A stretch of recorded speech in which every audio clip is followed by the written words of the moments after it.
একবার মাওনা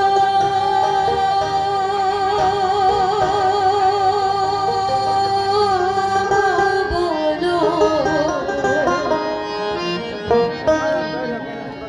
এই মনের পাখি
কি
মানব জাতির কল্যাণের জন্য।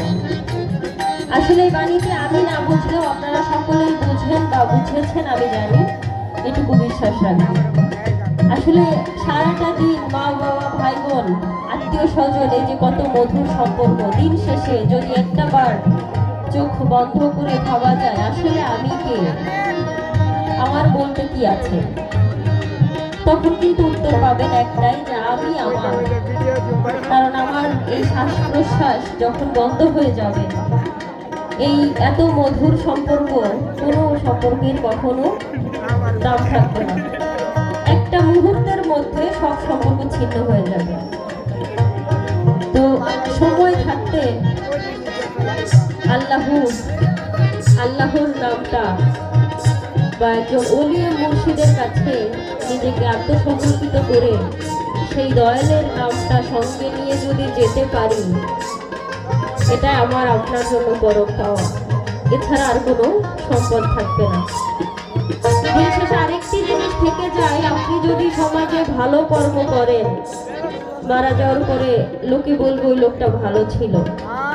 আর যদি কুকর্ম করেন, মারা যাওয়ার পরে বলবে বাঁচা গেছে, সমাজটা সুস্থ, লোকটা মারা গেছে, ভালো হয়েছে। তো জেনে শুনে আল্লাহ তাআলা যেহেতু আমাদের এই মানুষ জাতিকে শ্রেষ্ঠ জাতি বলেছেন, আমাদের মধ্যে বিবেক দিয়েছেন, তো কোনটা ভালো আর কোনটা মন্দ, এই দুইটা পথ বেছে যদি আমরা একটু চলতে পারি, তাহলে হয়তো আমার আপনার দ্বারা এই যে সমাজে বর্তমান যে পরিবেশ পরিস্থিতি চলছে, এগুলা হবে না।